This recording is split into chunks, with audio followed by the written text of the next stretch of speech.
Hello, everyone, and welcome to the episode 100 of the Office Hours podcast. After 2 long years, we've made it to the big 100.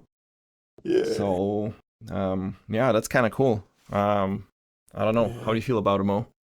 Very good. Very, very good. I remember how we started, the phone call where we only just you said you had the idea to to do this. And yeah, and we just got on it. And remember the first one, the second one, the third one, and it kept going like, oh, look at that. And you kept going up to 100. That's impressive. I'd say like Yeah. yeah. We need to bring So, out the champagne now. yeah. I have a bottle in the fridge downstairs. Maybe I should just pop it open for the occasion. Yeah. Yeah, we should have a very chill session today, like, Yeah. Yeah. drinking and Reminiscing, reminiscing. smoking Actually, cigars. I know, I know. That would be the best thing to do. What kind of cigars do you like? Do you like I never smoked in my life, so I just said it to look cool, but I don't smoke. okay, cool. You look cool, by the way. I mean, if you had a cigar in your hand, you would look cool. I feel, Yeah. yeah. Anyway, how have you been? How is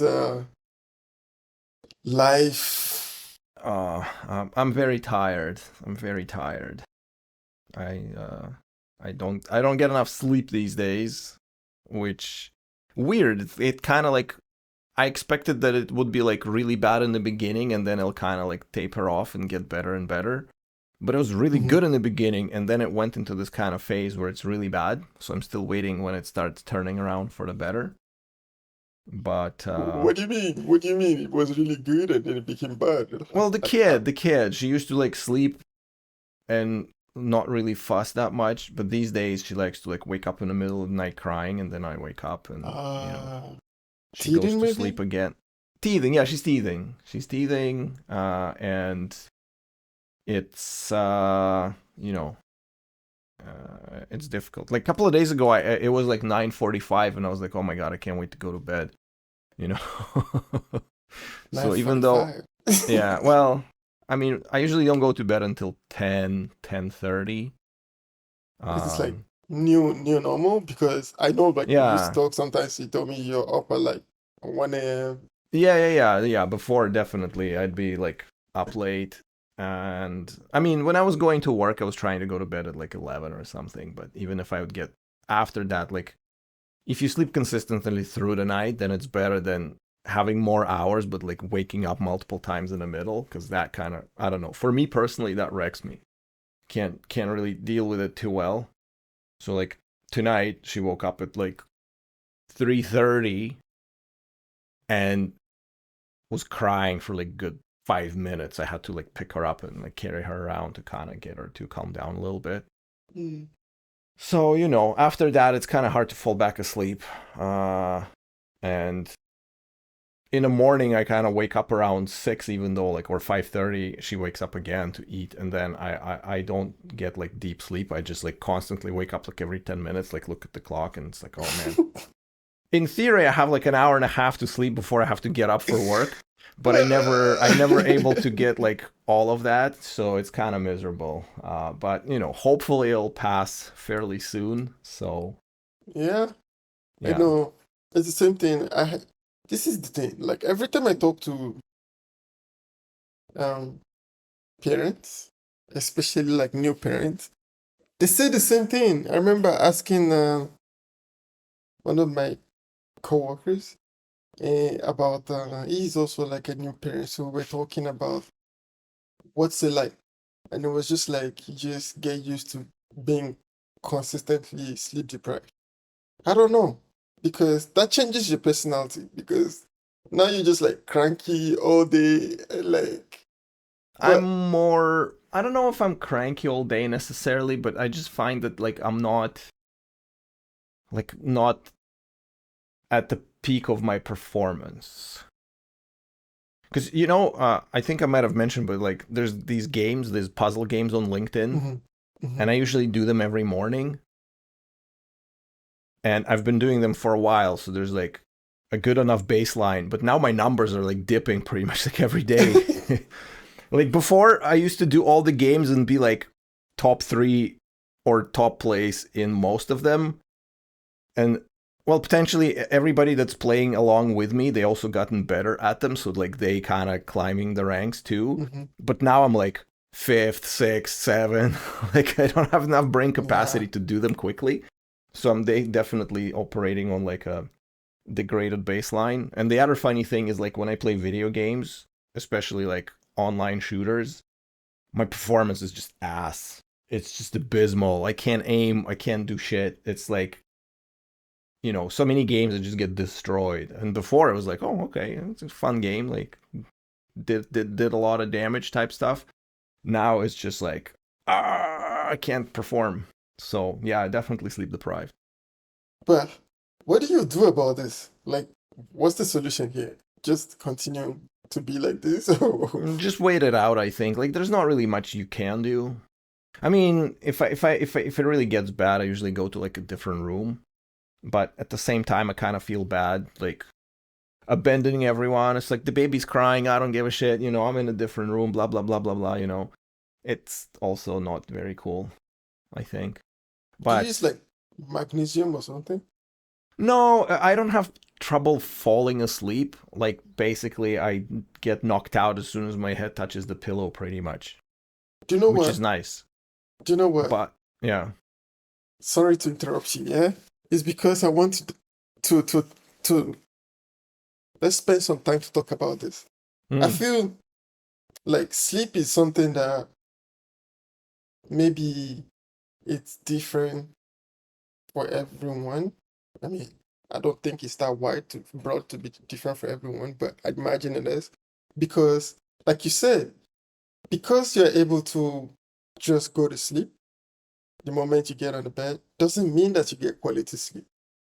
There's a difference between sleep, like in numbers of hours that you stay in bed, and the number of actual quality sleep. Because now I started to do like measuring your sleep and doing all the sleep Yeah, cycle yeah, I stuff. do the same thing. Yeah. So I'm starting to see like sometimes you wake up and you see your sleep score is like maybe like I think the other day I had a really bad sleep score, like 59 or so.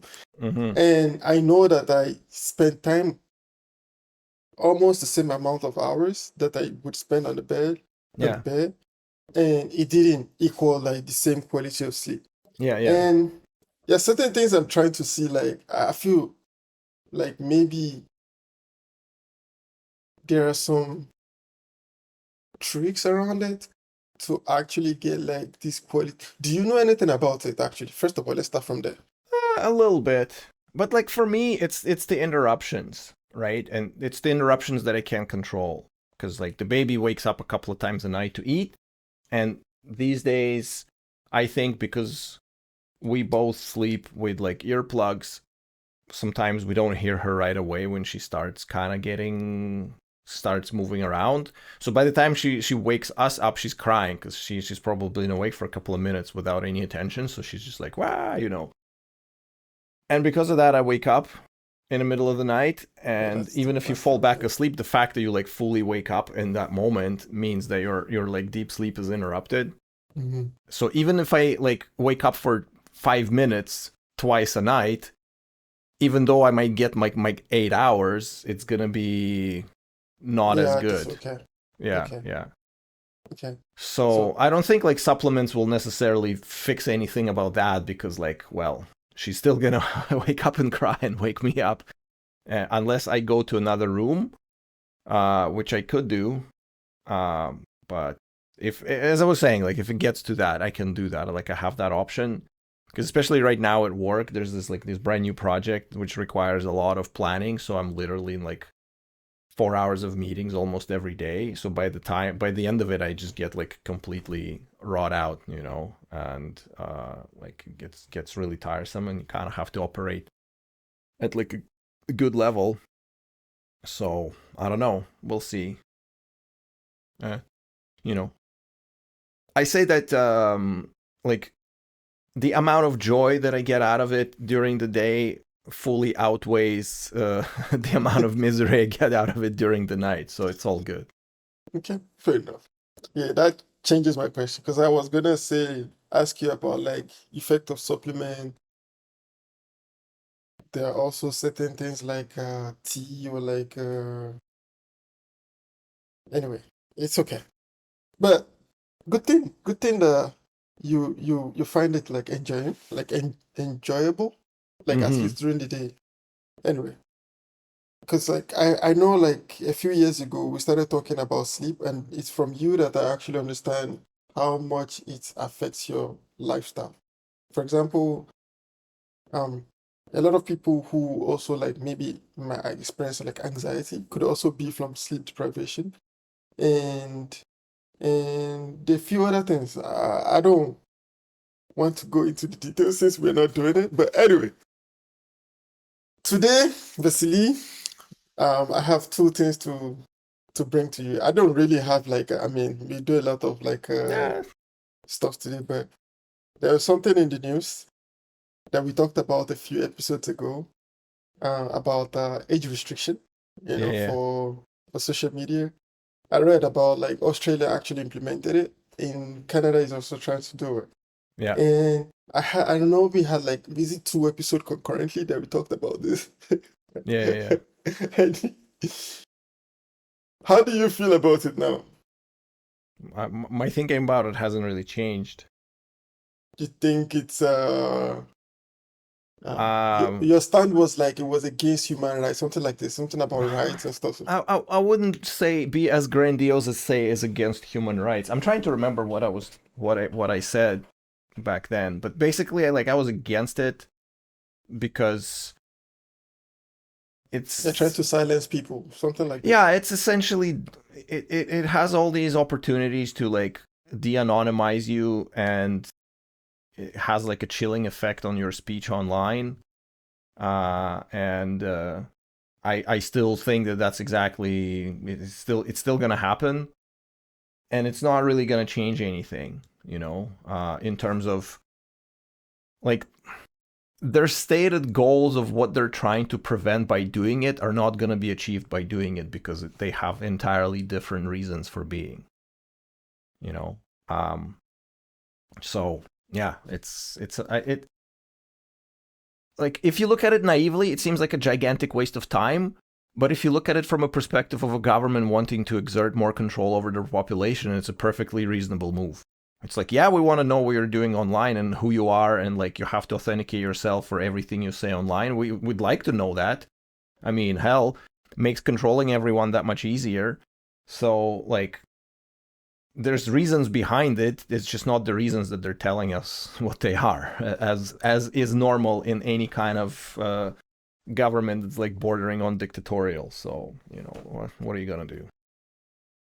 But I feel like the approach is moving in a different direction this time because what I was reading earlier was about Australia. They actually Mm-hmm. put like an age restriction on if you are less than 16 years old, you're not able to create a social media account.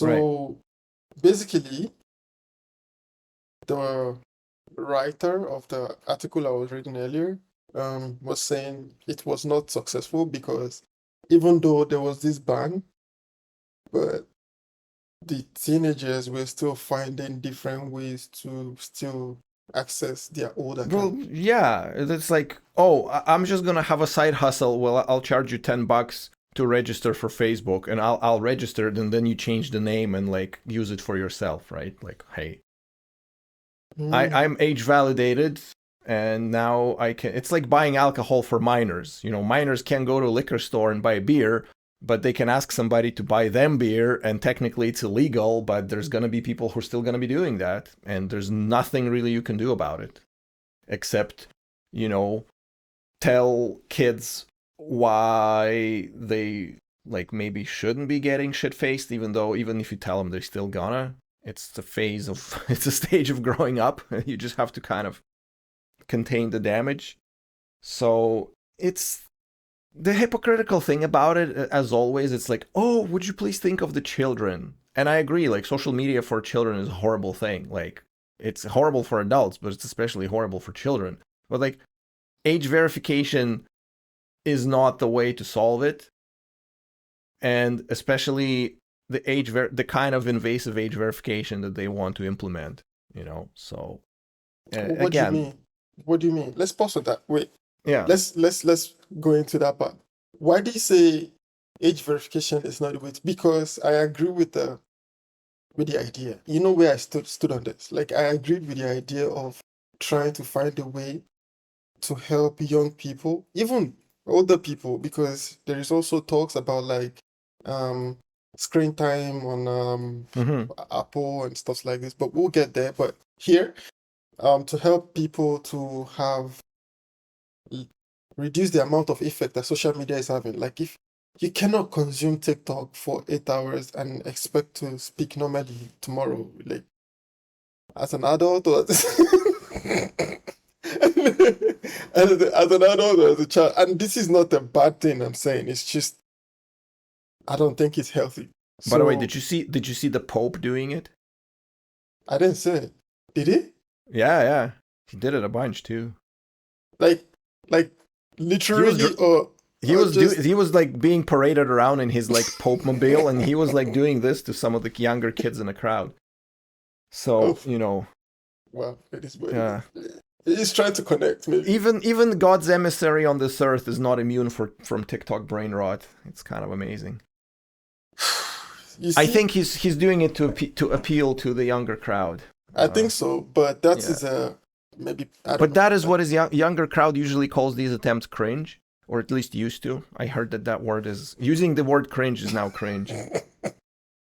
So, but anyway, to your point, maybe even if we give them the benefit of the doubt and say, okay, age verification will help to like prevent minors from going online on social media, even if we say that it's true, which I don't know, maybe, the negative outcomes from the broader application of this thing is going to be much worse, because I think that it will definitely have a chilling effect on speech. And I mean, fair enough, like in Canada, we don't really have any kind of, like, I think US is like the only country that like straight up has freedom of speech, quote unquote. Even that is kind of dubious. Everywhere else, we're basically fucked, Like if you look at the UK right now, they're like so completely fucked right now over there in terms of being able to say stuff online without consequences from the government. Like they can't do that. In Canada, we're like pretty much can't do it either, because there's all these laws that will essentially destroy your life.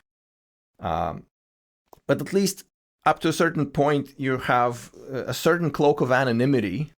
But with age verification that is tied to your identity, you no longer have that anonymity. That means that if you say something and somebody doesn't like it, they can trivially figure out who you were and like prosecute you. So don't you think this is a good thing? Why? How is that ever a good thing? Because if I come to you right now as a person, like in front of you, like we don't know each other, I met you at the gas station, and I say something really wild, outrageous to you. Yeah. You have two things. Either you react in the moment and punch me in the face, or you call the police. Or I can just ignore you and be like, fuck off, crazy person. That's the third thing to do, but depends.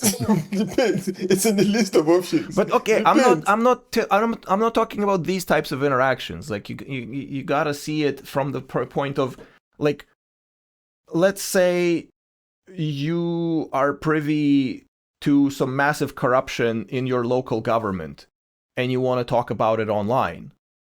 And then they find something you said on Twitter 5 years ago and prosecute you and put you in jail because you're saying things that are inconvenient. Or, I don't know, maybe you're against mask mandates and that does not align with the current line of the party. And off to jail you go, It's not about interactions between individual people. It's about the government having oppressive degree of control over people and what they say online. Like, it's really easy, as a lot of people say, it's really easy to protect the speech that you agree with. It's the speech you disagree with that needs to be protected because, Like, okay, today we have maybe relatively reasonable individuals in power, and if somebody says something outrageous on the internet, they'd be like, well, he's entitled to his opinion. And then 5 years down the line, some crazy lunatic comes to power that disagrees with everything you think, and like, half the population goes to jail for a wrong thing. Like, that's the kind of stuff that I'm opposed to. But how does a 16-year-old get involved in this? It's not about the 16-year-olds, it's about everybody else. They mask the intent of exerting control over everybody by saying, but we're trying to protect the 16-year-olds. And it's just dirty political maneuvering, It's like, would you please think of the children?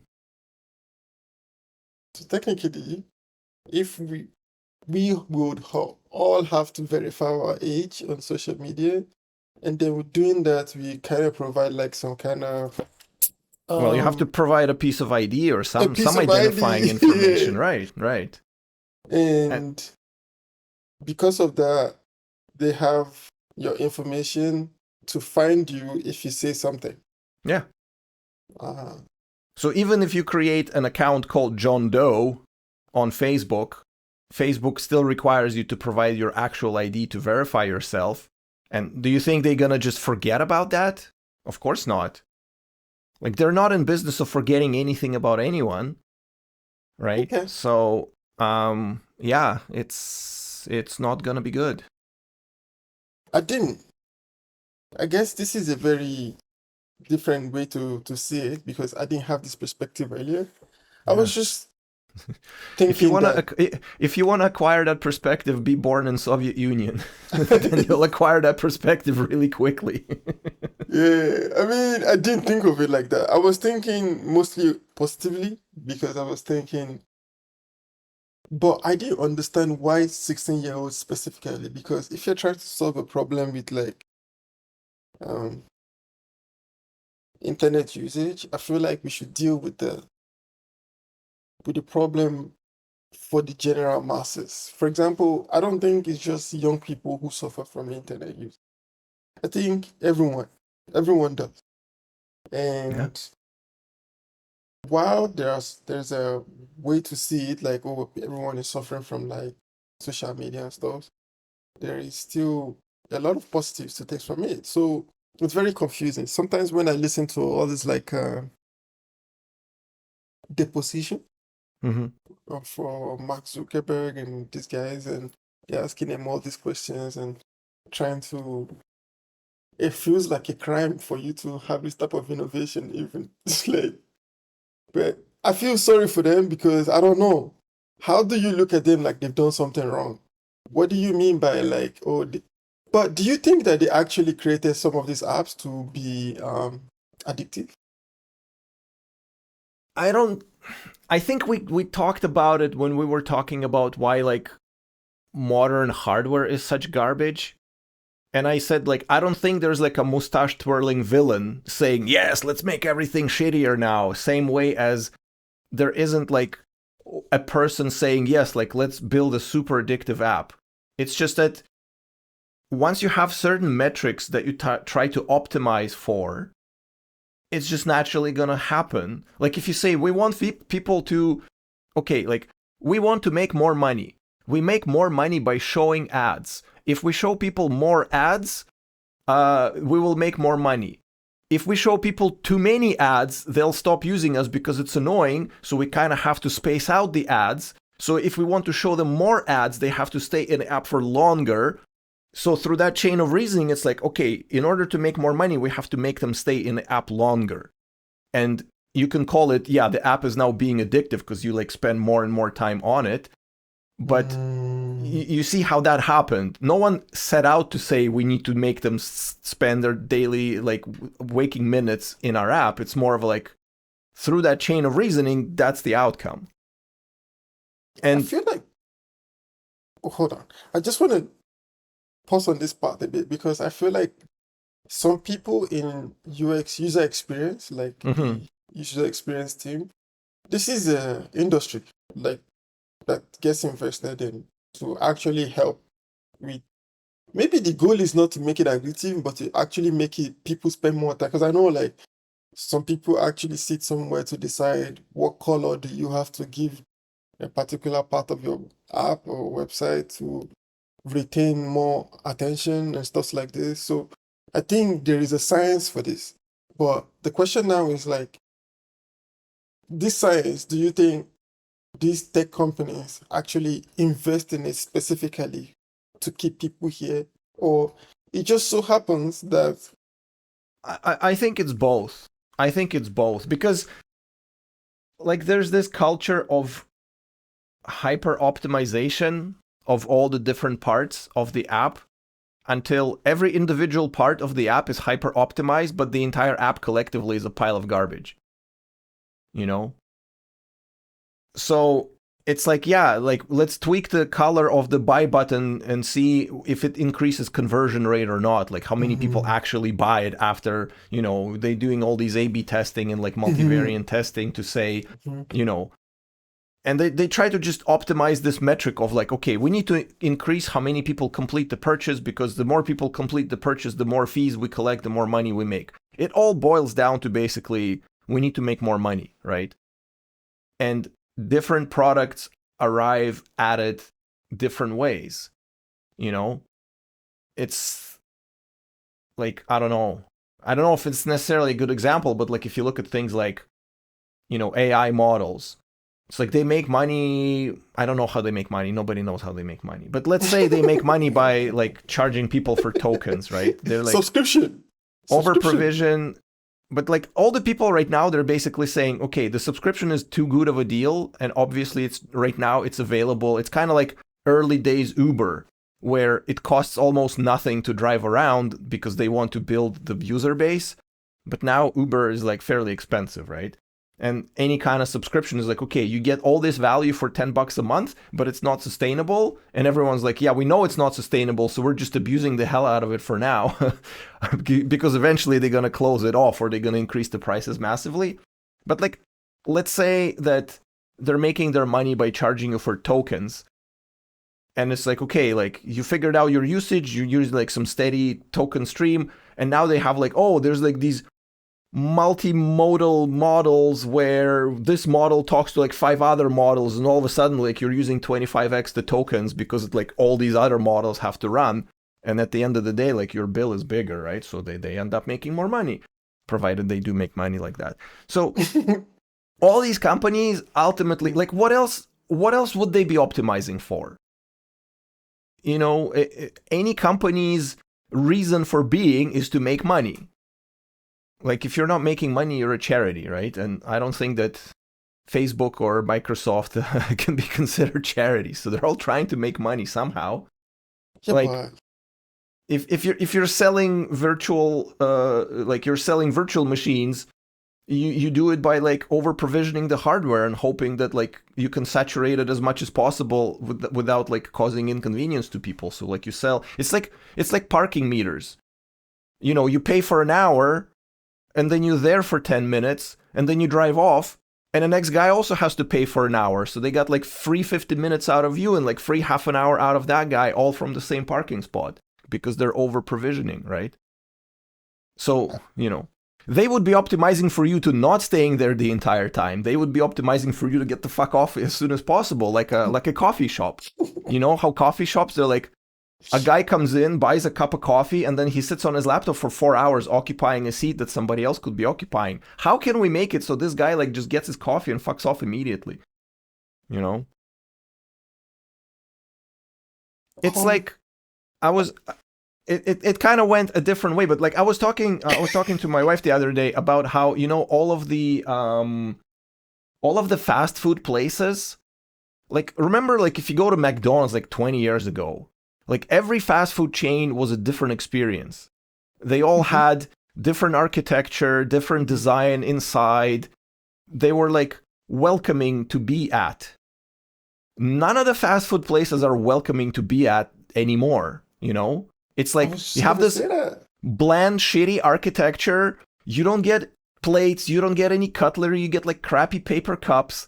You get these shitty brown napkins. You get chairs that are bolted to the floor. They all look the same because if the company decides to sell like oh, I have this McDonald's here and it doesn't make me money. I sell it tomorrow, and tomorrow Taco Bell comes in. They don't have to change the interior in a slightest. They just like slap a different logo on it, and it's like all the same, right? And the entire vibe is for you not to be there, because if you're not there that much, they can like pump more people through it. But if you're there, if you come in and sit down for an hour and a half, you're occupying a seat that somebody else could be occupying by buying more shit. So their goal is like for you not to be there. Or like the gym, you know, the Planet Fitness or whatever. I think they said that like that obnoxious purple that they paint everything is to like dissuade people from actually being there. Because once they got the money for your subscription, they don't want you to be there. Why the fuck would they want you to be there, like breaking their equipment? They just need you to pay the subscription and stay the fuck away.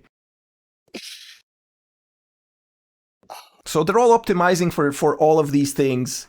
Like, I don't think that originally they intended out to be like, maybe they did, I don't know. How do you arrive at a business model where you purportedly like provide health services for people, but in actuality you just charge them money hoping they never show up? Like, that's a very twisted business model, but they make billions out of it. So I wonder, did they hyper optimize toward it? Or was that like the business idea right from the start? Like, that would be an interesting question, right? But like all of them do that. It's like, how can we make more money? And it ends up in these horrific, monstrous things that we end up doing and being and using. So I don't know. Sorry for the rant. It kind of No. This is actually good because you're right. It just made me realize that that's true. A lot of coffee shops nowadays, they're not as conducive as they used to be. So, but there are still some, I guess. Maybe there's still some. Yeah, that's true. like there are like fancy coffee shops, but the regular popular ones, the commercial ones, you don't want to sit down there anymore. And I didn't think that this was the reason why they were doing it, because it makes sense. You buy one one cup of coffee, and you sit down Yeah, there you for spend like $5, and then it's like, I remember hearing there was this guy who's like optimizing restaurants, and he was on a podcast and he was saying how like in the evening, like if you dim the lights a little bit more and crank the music a little bit more, people kind of disperse sooner to free up the tables for more people to come in. So it's like, well, shit, what are you gonna do? You know, everything's expensive. You have to, like, we went for pho yesterday, and before, you know, you get the bill, they bring you the bill on a little tray, and there's like a couple of mints or like little candies on it. Yeah. No candy. Inflation.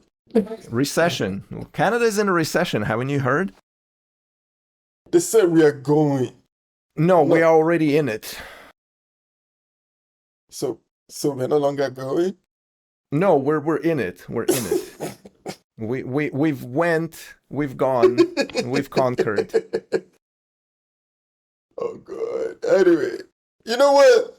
This is a very different perspective from mine. But because I was really fixated on like children, on like the younger people and stuff. Because I know, like, even me myself, right now, I don't have social media on my day-to-day phone. Like, I prefer to keep it on a separate place. Do you have a bedside table phone with all the No, actually I have a separate phone. Well, that's what I'm saying, right?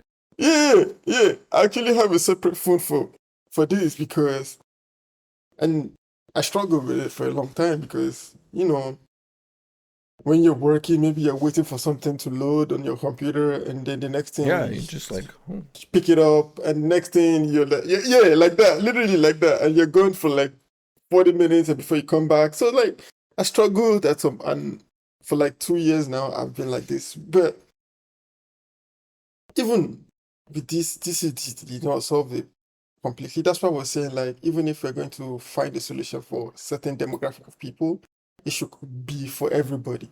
And I was wondering if one thing we could have done was to actually have like censorship for like the kind of things you can post online. But then again, it's come back to the same thing that we were trying to say. Like, you want freedom of speech. I don't know what are we going to do about it. Okay. I don't think that anybody can answer that question currently. But why should it be the job of the government to dictate how people can spend their free time on social media or off social media. Like, since when did they assume that responsibility onto themselves and told us that they only have our best interest in mind? As they always do when it comes to shit like this. I don't think that's what they're saying for real, but... But, like, why are they doing it then? Like, we didn't ask them to do it. Why are they doing it?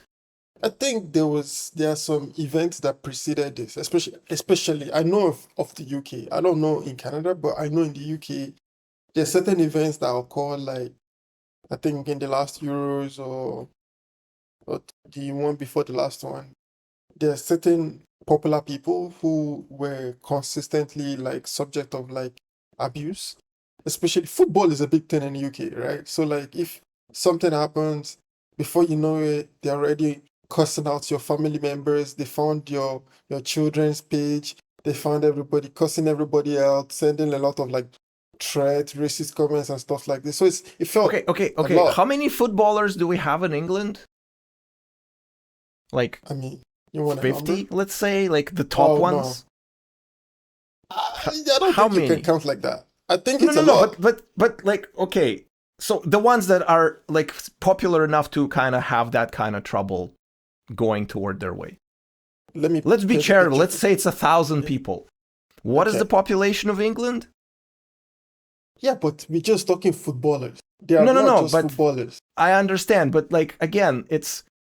Anybody could be a subject of this thing, you know? Anybody could be a subject of that, but the thing is, okay, like... You don't have to be on social media. Like, if you're getting abused on Twitter, like, if you perceive that you're getting abused on Twitter, there's always option of not going to Twitter. Like, why? Yeah, but it doesn't stop there. You see, I agree with you. I feel like, yeah, it's the same thing Trevor Noah was saying. Trevor. Somebody said it back in the day. It's like, it's prohibiting you from eating a steak because a baby can chew it. Okay. Trevor Noah made a statement, a few years ago in one of his podcasts. He said he doesn't believe in people being abused on the internet. He feels like you cannot be abused on the internet because, I mean, if you're seeing things I don't like, I just closed it and come back next week or something. Yeah, that's always an option. Like, he said there's an option. Yeah, that's what he said. Yeah, I mean, that's what I understood that he said. I'm not sure if I'm really quoting him word for word here, but that's what I understood from what he said. But I feel like this would be true if it just stops on the internet, you know? I feel like nowadays it escalates. Yeah, but you're making it look like there's, like, thousands and thousands of people who, like, stalk people on the internet, and then when they get off the internet, they start, like, stalking them in real life, and it's just such an endemic problem. It's like there's other problems too, you know? Like what? Recession? It's just like, okay, like, you know, drinking is, like, excessively drinking is not good for people. Some might argue that drinking in general is not good for people in long term, right? Yet you can buy alcohol and you need to provide your ID, but at least they're not keeping it in a database where they're like, oh, we see that you already bought you a beer 2 days ago, naughty, you know? So you can go and buy a beer, and even kids can get alcohol through various means and drink, even though it's probably not good for them, right? But if you put this amount of effort into preventing people from buying alcohol or minors buying alcohol, okay, you might prevent minors from buying alcohol. Okay, good job. You know, you can spend a lot of resources doing that, but that would be one of the outcomes that you're going to get out of it. But with having people verify their identity online, you may prevent some minors from, you know, being addicted to social media or getting bullied on TikTok or whatever. But you have this massive upside of also being able to know who said what on the internet and control your population's life. So, like, it's incomparable, even though, like, on the surface, if you look at it from a perspective of, oh, we're just trying to care for those, you know, who are not smart enough to care for themselves. One, both maybe accomplish the stated goal, maybe. I'm still putting in like massive air quotes, but one of them has this massive upside of social control that you don't get with the other. So it's clear which one they're gonna pick, because they're all a bunch of freaking commies that like really want to tell people how to live their lives.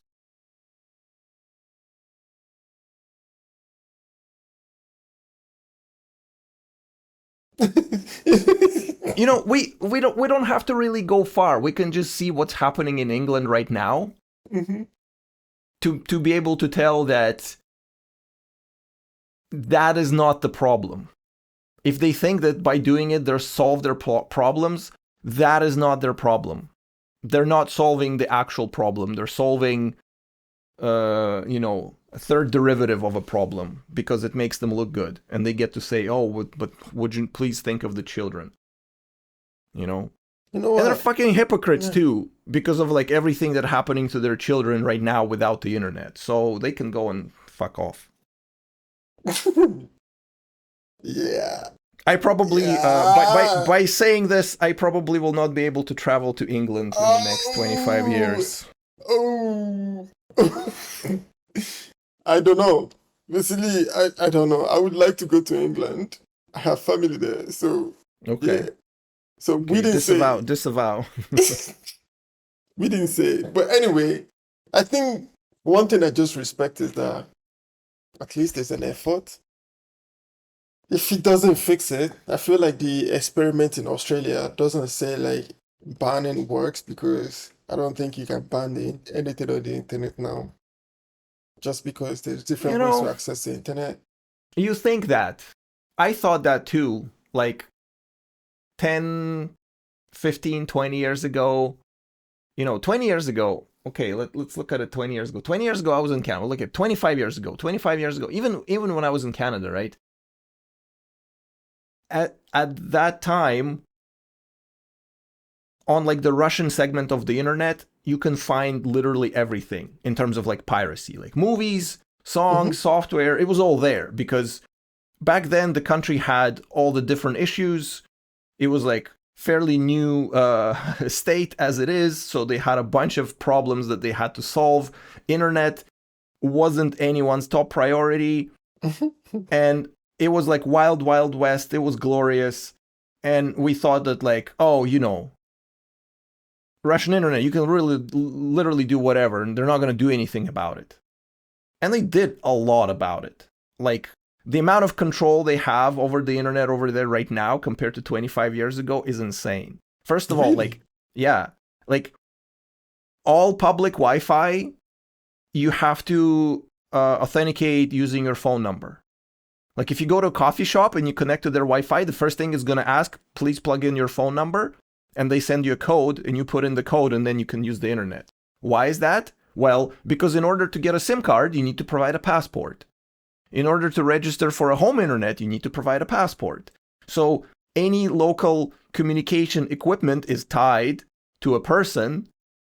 So if you shitpost online a little bit too much, they can track it to who you are like that, right? Every provider has to install spying hardware at their backbone traffic exchange points where they literally snoop everything that goes through. Now they're like blocking all the websites. They're blocking VPNs. There's still ways around it, but it's getting more and more and more difficult with every passing day. So they're basically turning into China. In fact, they buy a bunch of software and hardware platform solutions to block people's internet from From Chinese, China. because Chinese have been doing it for so long, they've gotten pretty good at it. So just because they're not doing it here yet doesn't mean that they're not going to be doing it 10 years from now. And they will be doing it 10 years from now. I don't think, like, in 10 years, I don't think the internet as this global interconnected utopia will survive. It will be tiny little islands with spears poking to the outside, and the communication between them will be highly restricted because it's too dangerous of a tool to give to the people to do with it as they will. So, What do you think of this? And if you only so say, if you think of the internet as it is right now, and we are complaining about how much can happen, what do you think when AI gets smarter. Like like we actually have I think automation. 50% of the population already gets one shot by AI crap today without it being smarter. It's Yeah. just, you know, it's like that old joke where there's like a graph of uh like UFO sightings in media, and it's just like nothing, nothing, nothing, nothing, and then it's like Photoshop invented. It just goes to like 100%. Same thing here, you know. Fake news on the internet. AI invented. It goes to 100% because it's just like it's too easy now, right? And most people Speaking. don't even know how to detect it. And it's not necessarily even about that. It's I find that I am prone to it as well. Maybe to lesser degree because sometimes you can look at things and it's like, yeah, that's clearly AI. But sometimes if it's of low importance, it could be AI and I would not notice unless somebody points it out. Like recently in one of the chats, somebody posted a photo and it's like a car and it's been keyed, but it's been keyed to a way where it shows you like the music sheet with Mm-hmm. like notes. Mm-hmm. And the joke was like, my car got keyed, but the damage was minor, you know, because like minor key or whatever. So it's like a linguistic Oh. pun. And then somebody said, oh, I never seen a car where a wheel is mounted by 7 bolts to the axle. And I look at it and it's like 7 instead of 5. And they're like grouped in a weird way. So it's like, oh shit, that was actually AI this entire time. Mm. But because it's like low importance, I glanced at it. Yeah. It's like, haha, you know, but never paid attention. It's like, oh, it is actually AI. Like, oh, okay, got me, you know. So yeah, it's Do you think content on internet will get better or content will mm, get shittier? it's already pretty shitty, you know. I think it's pretty bad right now. I mean, when what's that website that invented the listicle format? 10 things about X that will make you, you know, piss your pants. Not Slashdot, but like, what's the website? Like BuzzFeed or something? BuzzFeed or something like that. Yeah, one of them. Like, I they think it's started that BuzzFeed. crap like 15 years ago. Like, basically, I think we talked about this briefly, but I think like the internet started getting, paradoxically, the internet started getting shittier when Google showed up. What's Google's offense in that? They were not the only browser at the time. Not the browser, not the Chrome, Google as a search engine. Okay. How? Oh, I see your point. Here's the chain of reasoning, right? Okay. Before Google, we had search engines, but they were kind of crappy and slow. And you had these websites that were like aggregators that would just have links to a bunch of other Mm-hmm. websites. And people had blogs, and there was forums, and there was like link rings where like you can link to random websites. There's like a button at the bottom. You click like next site, and it like sends you to some site, and that site can send you to some other site, and like they're all connected, right? Mm-hmm. And putting information on the internet, you did it for the love of the game. Because, like, why not, right? I have a homepage, I'm going to put something on the internet, I'm going to put a cringy MySpace page, whatever. Then Google comes along, they index everything, they give you super awesome search, and everyone's like, wow, holy shit, there's like so much internet that's out there that I can now access, because before I didn't even know it existed, and now Google suddenly gives me everything. And then there comes the point where Google says, guys, we need to make money. In comes promoted links. You know, they have to drive results to their search engine. SEO shows up as a thing because before search engines, there was no search engine optimization. And search engine optimization is basically how do we make Google put us first, because now there's money involved. You know, if you're advertising or if you're clicking links, like somebody's making those cost per click type deals, right? Like you're putting banners everywhere for advertisements. I mean, banners were there before, but not to the degree. And people weren't trying to game the system as much. So all of that garbage content was specifically tailored to just drive traffic to your website so Google can show banners and sell advertisement. And the internet started getting shittier then, and it keeps getting shittier now because I don't know, did you hear about Google saying like they're basically switching their search bar entirely to be like AI powered? Yeah, yeah. So they don't even want to send you to those websites. Those websites are now going to be getting shafted because Google will just show you an AI summary of the website, and the website gets zero traffic, and Google keeps you entirely in their ecosystem. So it's just completely, it's going to be even worse now. So if you're not using some alternative search engine, now it's time to start. Yeah, but we have some companies that are sticking to their guns, like DuckDuckGo. I Yeah, think DuckDuckGo wants to stick to like the I'm using sorry, oh, DuckDuckGo. I'm but thinking, I'm considering of purchasing Kagi subscription just to try it out. why? Why? I mean, just to try it out. Fair enough. Well, because fuck Google. So, so I also saw like nowadays the reason why Google was considering it is because people no longer click on the links. Like the number of link clicks actually dropped by 60% or 70%. Not sure the number, but around this number. Mm-hmm. And that's the reason why they're considering to just, you know, AI everything. Just make the search AI. And I think Microsoft Edge already started doing something like this. Like you could just directly just talk to Copilot. But I mean, we'll see how it goes. But speaking of AI though, like there is another part that I wanted to talk to. I think a few years ago we were talking about something like bubble, and some big players in the game or in the industry, let me say, um, are starting to make some big confession. Like, oh, That nobody knows how to make money off of AI today. some people are saying like, oh, like for example, I think it was Satya, the CEO of Microsoft. Microsoft. He was saying like he admits that some people are actually wasting AI, the way they use the usage. And I think someone else was he. Oh, by the way, did you? This is so professional. So, but did you hear about Uber laying off the HR department? Was it Uber? I I heard don't think about it was. Uber. I heard about one company letting go of their entire HR department. I don't know if it was Uber.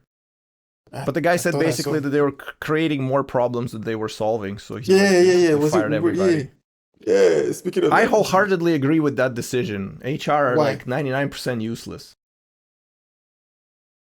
Whew, I don't know, but anyway, I thought that was interesting. I wanted to hear your point. Why? Why do you think they're Yeah. useless? Well, okay, what is the job of HR?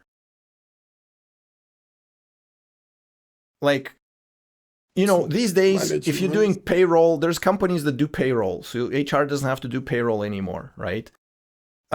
There's like hiring and onboarding, and a lot of companies, like, again, there's like software to simplify that. And like in our company, there's like massive HR team, but all of the hiring is done through like some external third-party placement vendor that basically does all of the hiring. So like they're not involved in that either. They're basically, their job is like to send you some onboarding packet and make sure that you like do sign all the policies and all that kind of crap. So they like literally sit on their thumbs all day with nothing really meaningful to do. So what they end up doing is like creating all these stupid ass initiatives. Oh, initiatives. Every fucking month there's some email about this month and this pride and that pride, and it's just like up to here. Like if they could just fuck off and stop with all of that, that would be amazing. Cause like it's ridiculous. It's absolutely, they're like waste time, and then they find problems where none exist. Oh, it's microaggressions month awareness. Like fuck off, microaggressions, these nuts.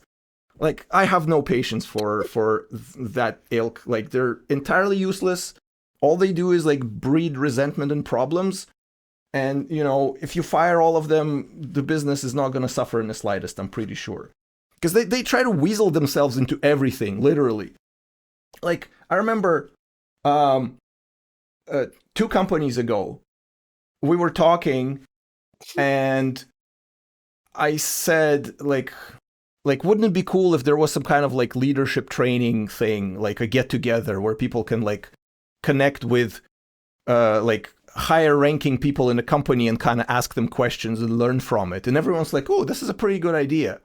2 meetings later, there's like 2 people from HR in there running the entire show, and I came up with it, and they didn't even acknowledge the fact. Like they completely like subsumed it underneath themselves and started pushing some woke agenda or another. And I was like, okay, I get it. Fuck this. So yeah, no, useless, utterly useless. And if you're in HR, I'm sorry, but you know, tough shit. As you can see, I haven't been sleeping for months now, so I'm very irritable, especially when it comes to dumb shit like HR. I don't think it's useless though. I feel like they have, I mean, fair enough, maybe they, depending on the size of the company, I feel like Tell they don't me, get to. when did HR ever made your life better? I don't have that much really. I mean, we don't work together that much. But let me say something, yeah. This is what I think. I feel like in every household, you need one person, in every friend group, you need one person who likes to party. This is to make the friend group interesting. You need one guy who thinks about the next bar that you're gonna go to, you know? Because if as engineers, take 10 software engineers and put them in a company, I don't think there will ever be a day where we will think about going somewhere to actually do something different from work. Says This the is where HR person.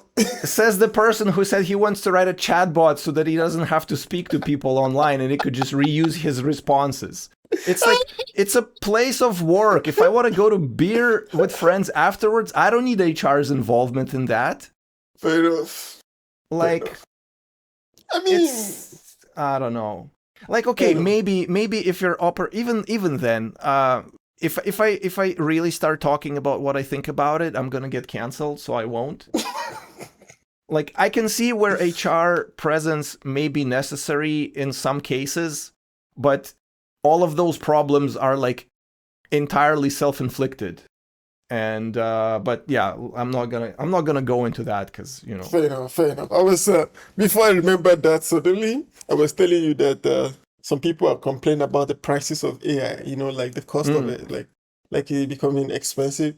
And I was wondering, what is going to be the response to this? Is it going to be like we are rolling back the use of AI, or we are going to start monitoring how people use AI? Because now I'm suspecting that maybe now we need to know who is the guy that is using AI to center the div, and who is the guy that's actually using AI to do real work. Yeah, well, you know, a friend of mine reached out recently and he showed me like a dashboard because apparently their company actually does track AI usage across the board and like who's the biggest token spender. And he said that he was like, was it in he's like somewhere around 30th place, so he's nowhere near the top. And I jokingly asked him, like, does the top guy actually deliver? And he said that he's on an entirely different team, so he doesn't know. Yeah. But remember that meme that was circulating a couple of weeks ago that said, whoever spent $5,000 on tokens this week, you know, congratulations on being a visionary AI early adopter in our company. Whoever spent $60 on Uber Eats, please remember that food allowance is $50 per day. Oh shit. Yeah. So, yeah, I don't know. I don't know what's gonna happen to the prices, because now, I don't know if you like talked, if you heard about like the situation with RAM and SSDs. Oh yeah, that's another story entirely. Yeah, because like the way that entire system is set up is so that they basically under provision by design. They want to keep the market wanting more because like historically there were more companies producing RAM, and during these cycles they would have like a flood of orders for RAM, right? And they're like, oh, we don't have enough capacity to fulfill all these orders.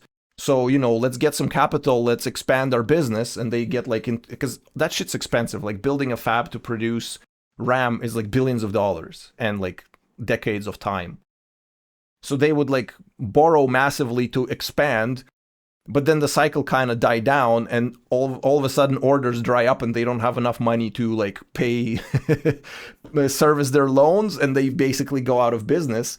So the remaining companies kind of learned about the pattern and be like, okay, if we ever, like, we can't allow the market to be fully saturated. We always want to deliver less that there's availability, so we have guaranteed capacity for years to come because people will always want it.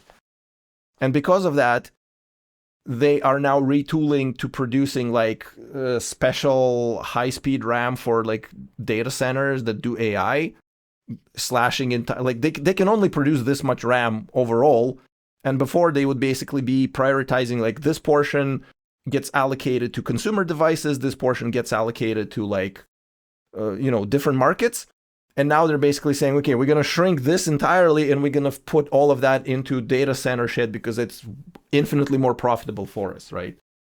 And so those pipelines, those cycles, they last like years. So even if the demand for AI drops all of a sudden, like the RAM is not going to get cheaper for a while now anyway, because the machinery is in motion. Like there's no easy turning back from that.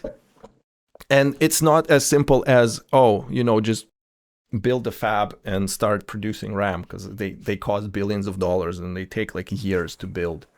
No, but not like that. Wait, so the solution you're talking about is to reduce the cost of token.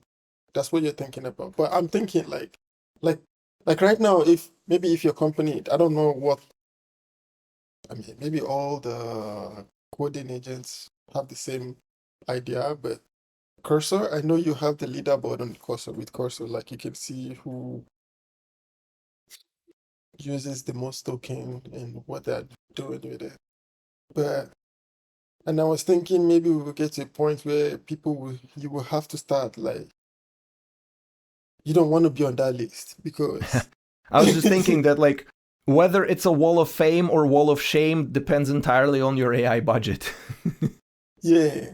So I'm wondering, do you think they will start dialing it in? Because Amazon was also saying the same thing. I think someone from Amazon Web Services was saying like the quality is not, you have more commits, but not necessarily more products, like more features. Yeah, Yeah. that's entirely reasonable. So I was thinking, do you think we will start to have like a period where you read it over, or maybe now you just want to control how people use it, or like where do you think will be the next phase? I mean, if you were to guess, I not mean, like tomorrow. I think that it's still gonna follow the hype cycle curve, right? And we're probably approaching the throw of disillusionment where people say, you know what? This whole AI thing isn't as cracked up. It doesn't turn out to be, It's like it's been marketed to deliver, but it doesn't actually deliver on those things. It may deliver on some things with some caveats, but in a sense, oh, we can fire half of our engineering department and replace it all with AI and like lose nothing. Like I don't think that materialized anywhere. I don't think so either. Because now those CEOs who actually did the layoffs because of AI, would they be able to defend it now? Like, that's an excellent question. I think a lot of companies are, the annoying part about it is that there's gonna be the sunk cost fallacy. Like people at that level who were all gung-ho about AI probably cannot admit that they were wrong. And they will drag it out defending their decision till, they just run out of money for a lot of places. Because, hubris. It's like It's like, no, the usage of AI was the right decision. I'm sticking by it. Everybody still has to do it. We're like burning tokens, not producing much of value. We have code that is unreadable and unmaintainable by any human person because it's been mangled by AI to such a degree that like nobody even knows what's going on anymore. And it's kind of weird because, well, you know how AI works, right? You have the context window. You ask it one line, it responds you with one line. You ask it another line, it has to replay the entire conversation up to the point, append your next thing to it, and within that context keeps going, right? Mm-hmm. So like the more you throw at it, the more it has to keep in its memory at a time. So as your base code keeps growing, eventually it stops fitting, and eventually you need a fatter, bigger model to store it, and eventually you need a fatter, bigger model to, it just keeps going and going and going. So they're like constantly chasing the dragon of ever expanding context window.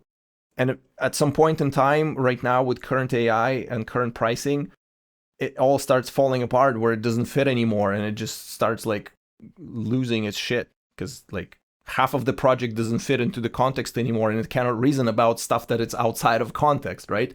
It's like it entirely forgot about it. And I don't know exactly how those things get bootstrapped into it. I've been at a conference. I've been at Besides a couple of weeks ago with a fancy little 2026. Okay. It was all about like human AI type stuff as it pertains to security, which is pretty interesting. But I was talking to some people who built like AI enabled compliance tooling, and he said that like it's all about like agents and harnesses, and I'm not entirely sure exactly how that changes things. So maybe there's some technological way out of it, but I think it got to a point where people naively thought that you can just use AI and just get stuff out of it that will be good forever.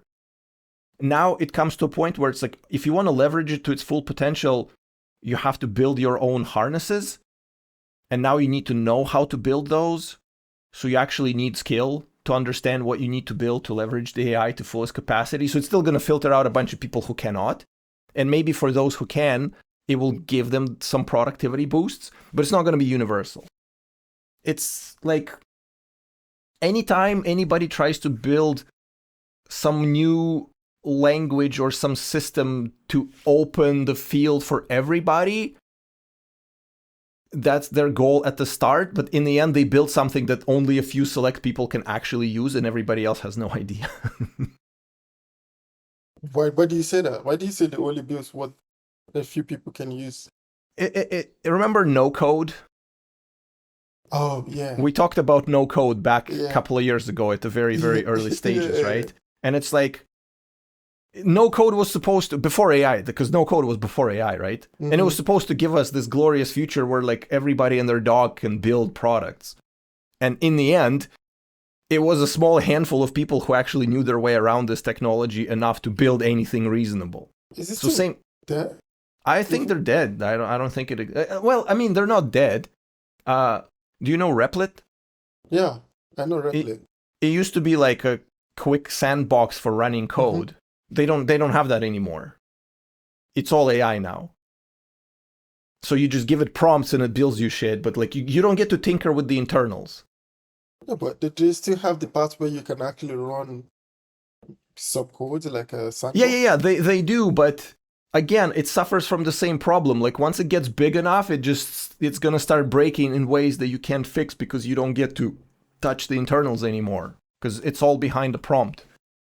You can keep telling it not to suck as much as you want, but it's still gonna, like, it may fix this thing, but that thing will break because something fell off a context, and now that thing is entirely crappy, right? Yeah.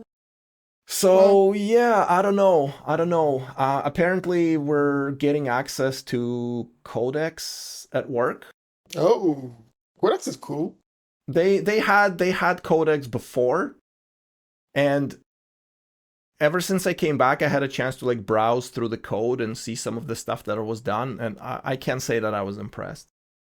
Like, because, you know, when I was building certain parts of the system, they had a very specific intent and like the idea behind how and why they should be used. They were like building component, the building blocks that, like, if you stack them a certain way, you get certain kind of results. And people refactored it, and I think they did it because it's like low skill. It's a skill issue. They couldn't understand. They couldn't understand how it was supposed to be used, which is potentially a problem on my part because I wasn't good enough at actually conveying it. Although I don't think that it was that complicated. But, anyway, but it got refactored and it's way messier now, and it has like all the bad parts of the old design with none of the good parts of the old design. And I imagine that somebody just says, hey, Codex, can you refactor this for me? And it did, but they didn't know why it was written like that in the first place and didn't take time to understand what it was for. And Codex probably didn't either. And I don't necessarily blame anyone about it. It's like, yeah, well, you couldn't figure out how to get it going. Well, that's too bad. You had the AI rewrite the whole thing. And on the surface, it still does everything that it used to do, but now it probably does it crappier with like more re-renders or like some other weird artifacts. And the code is less clean. It's more messy now. So, I shed a tear for my creation, but I mean, who cares? It is code, In the end, it's life. It will move, it will change, it will transform, it will do whatever. It doesn't have to stay. It's kind of the same parallels with the media. Like back in the day, you read a book, a good one, it stays with you for a long time. It like changes your personality and informs your decisions in life, like for your entire life, right? Mm-hmm. I imagine you have a book like that, right? I do, actually. Yeah. And now we reached a point where you watch like 5,000 15-second clips a day, not remember any single one of them. They just like immediately get created and they get thrown away into the garbage pile of history almost immediately. Like they spike for 15 minutes on trends and they're gone forever, never to be remembered again. Even like when memes came about in their current form, there's like still some old ass memes that still like give you a chuckle, but the new memes, again, they trend for 15 minutes and that's it, they're gone, right? And same thing with software. We have some software that like sent humankind to the moon. That is still around, and now there's like, gonna be infinite piles of AI generated code that's gonna appear and disappear in a matter of hours, never have any meaningful effect on anyone's life. So I guess that's just like the cycle. Yeah, it is the cycle, but it is what it is, Vasili. It is what it is. We've done enough for today. Yeah. Hopefully we solved some people's problems. We solved some world problems today. We solved we solved a lot of world problems today. So we stop here. Next part of the plan is to get the entire world to watch it and learn the lessons and implement it. That's the easy part, right? Yeah, I'd say so too. Easy. Well, yeah. If you're here with us up to this point, now know enough to fix the world. So, go on and do it. Good job. See you in the next one. Bye. Bye.